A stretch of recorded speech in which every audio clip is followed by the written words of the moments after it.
বলো এই স্বপ্নে কখন থেকে?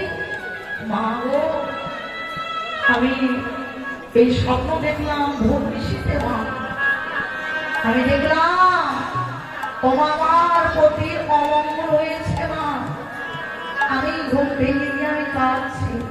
আচ্ছা বৌমা, তুমি যে কাঁদছিলে, তুমি আর কিছু স্বপ্নে দেখো না? হ্যাঁ মা, আমি ভালো দেখেছি। মা, যখন আমার ঘুম ভেঙে গেল, আমার ঘুম ভেঙে গিয়ে আমি নয়নের জলে কাঁদছিলাম, হঠাৎ আবার আমার ঘুম পেয়ে গেল। আবার ঘুমের মধ্যে দর্শন করলাম আমার যত সখীগণ আছে, সকল সখীগণকে নিয়ে আমি সকল সখীদেরকে নিয়ে সূর্য পূজার মধ্যে গিয়ে যদি সূর্য পূজা করি, মা, আমার মরা প্রতি প্রাণ ফিরে পাবে আর তার সঙ্গে সংসারে মঙ্গল হবে।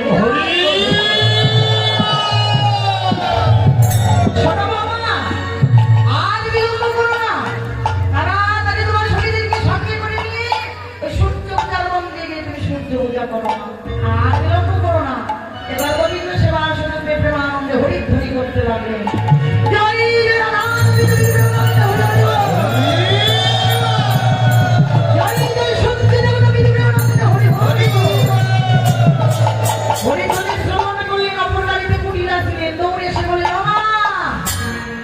এই ভক্ত করে আমাদের বাড়িতে হরিধ্বনি হলে তো ভালো কথা না? এই ভক্ত করে আমাদের বাড়িতে হরিধ্বনি হলো একটু ভালো কথা না? যদি না বলেন সম্পত্তি না, প্রতিদিন তোর বৌদিকে বাধা দিস দিস, আজকে এমন করিস না। তো দাদার অমঙ্গল স্বপ্ন দেখেছে, তাই সূর্য পূজা করতে হবে। তুই বাধা দিস না। তোমার বৌমার কথা শুনছ না? তোমার বৌমা ভাগ পূজার নাম করে কাল পূজা করবে। তুমি বিশ্বাস করো না? ওই খুলে দাঁড়া একটু বাড়াই দাও। তুমি বিশ্বাস করো না? ও দেখো, আমিও তোমার বৌমার সঙ্গে যাবো। কয়েক বেলা সমুদ্র পিলা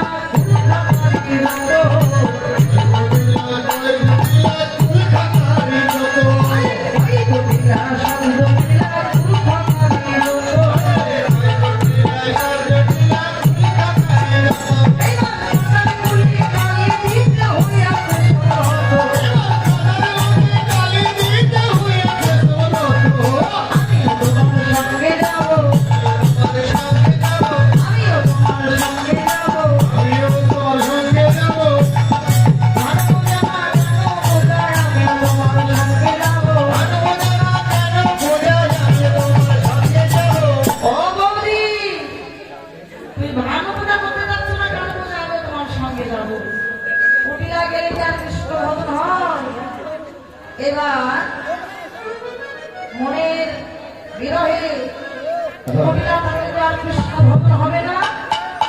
এবার সখীগণ সকলকে নিয়ে পূজার পসরা তৈরি করলেন। তুলসী বদনে সবসখীগণে, তুলসী বদনে সবসখীগণে, তুলসী বদনে সবসখীগণে, তুলসী বদনে সবসখীগণে, দেবপূজিবার চরে, দেবপূজিবার চরে, দেবপূজিবার চরে, দেবপূজিবার চরে,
এবার নিয়ে গেলেন সখীদের সঙ্গে নিয়ে এবার চলছে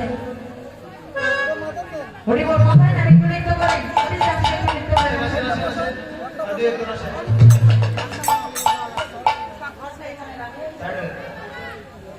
সবাই মিলে তুমি যারা তৈরি করবে সখীদেরকে নিয়ে এবার সূর্য পূজার মন্দির বনে প্রবেশ করছে।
যাচ্ছে কত ঝোলা।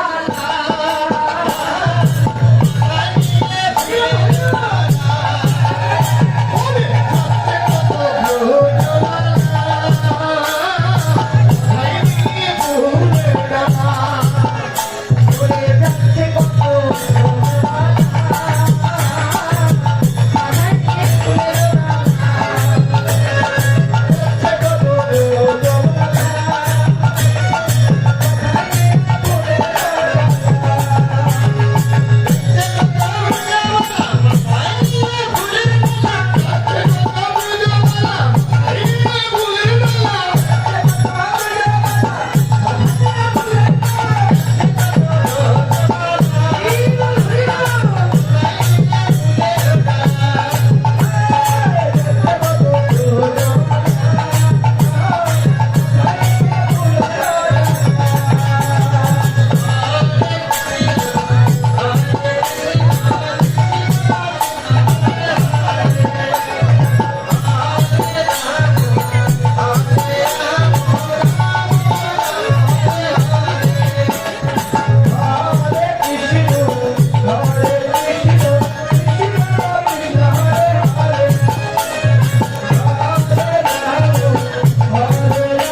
তো যাই হোক, হরিকথা কৃষ্ণপদ শ্রবণ করে দক্ষিণা দান করতে হয়।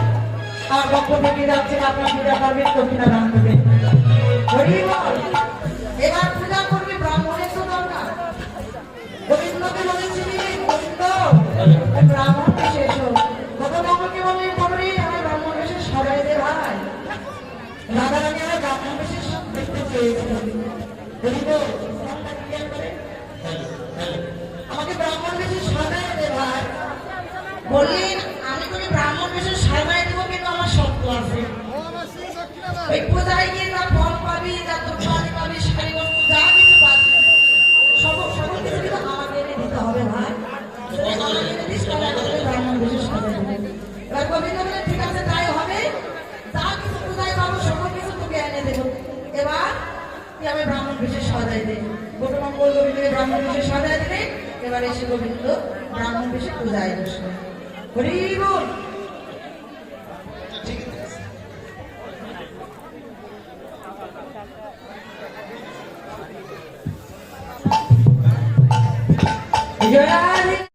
যাবো সকালকে দাদা বলরামের কাছে রেখে এবার সরস্বীর মুখে গিয়ে দাঁড়াবে। আর এদিকে রাধা রানী আমার গোবিন্দ বিরোহী কাঁদছি। এমন সময় অঘটন ঘটন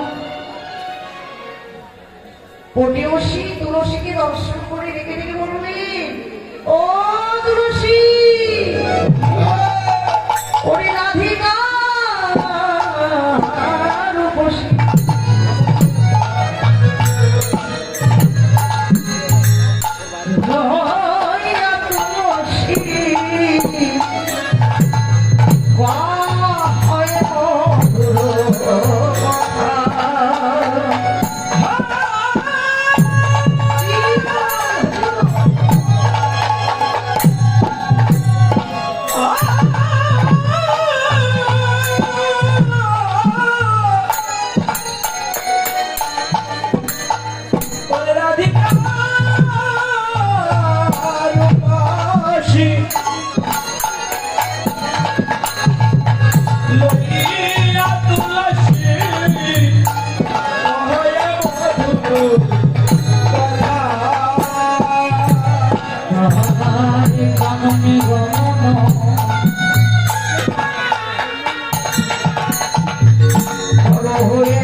কিছুক্ষণের মধ্যে পূজা শুরু হবে।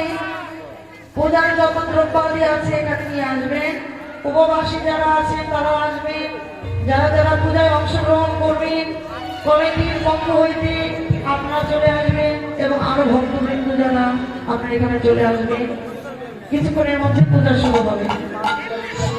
আমি দৃষ্টি আকর্ষণ করছি আমাদের 16 বছর ব্যাপী মহানামযজ্ঞ অনুষ্ঠানের সভাপতি মহোদয়, আমাদের কীর্তনিয়া, উনি সূর্য পূজার আয়োজনের জন্য কমিটিকে বলল আপনি যা লাগে সবকিছু নিয়ে কীর্তন আসরে পাঠিয়ে দিন। হরি বল। জয় জয় রাধা গোবিন্দ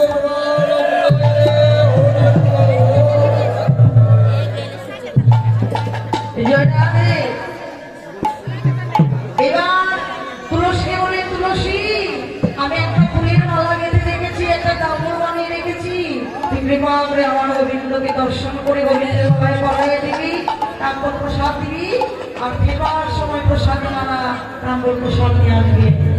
এবার সময় বুঝিয়া সরস হইয়া সরস হইয়া রানা গোলকা, রানা গোলকা, তুমি তুমি কহিল না বলে, রাখি মায়া বাবা, তুলসী তুলসী নামে তুলসী, লীলা নায়ের মোরে, লীলা কাপুর লয়া ফুল হলো, লীলা সরস্বতী বলে, আনন্দ আর ঘরে থাকে, আনন্দ আর ঘরে থাকে, বিষ্ণু সীমার ছুটি মুখে, আনন্দ আর ঘরে থাকে।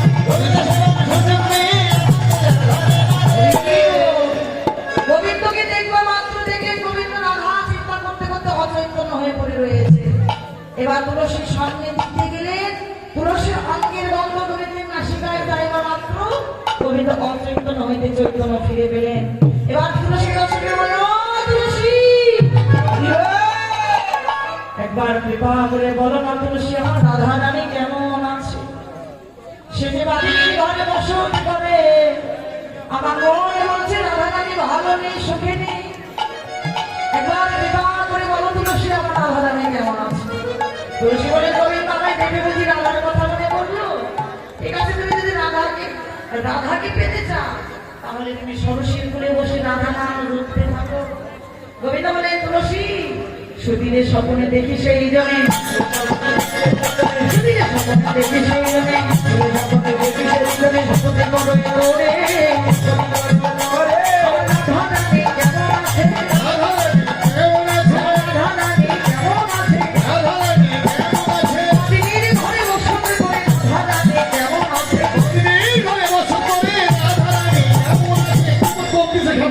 হে গোবিন্দ, যদি রাধা মতো দর্শন করতে চাও তাহলে রাধা নাম বসে বসে জপ করো।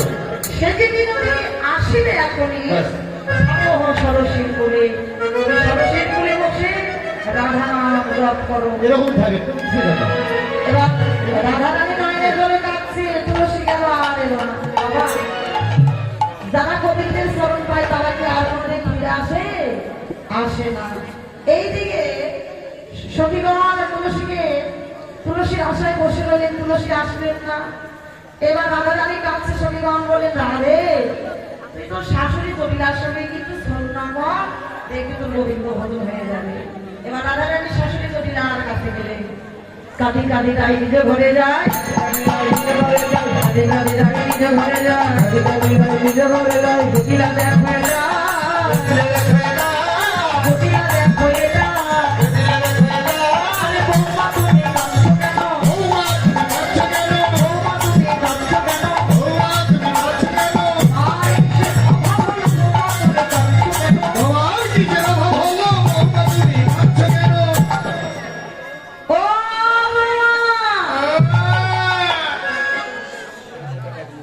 বৌমা, তুমি কাঁদছো কেন? এই ভক্ত করে তো কাঁদা ভালো না।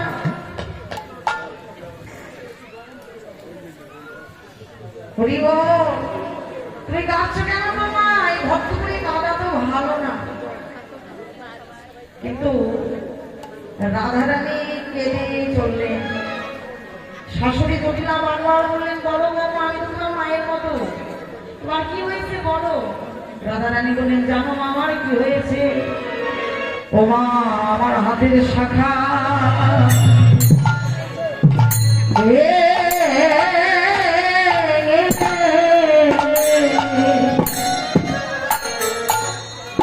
মা,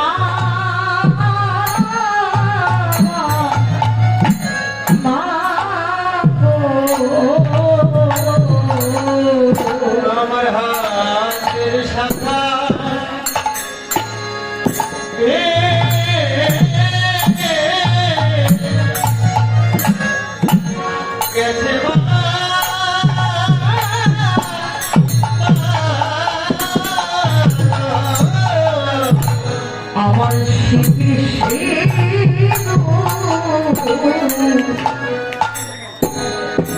তোমা বসে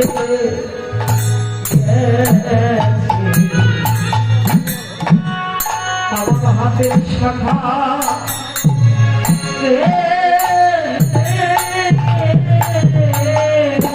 আমার স্মৃতির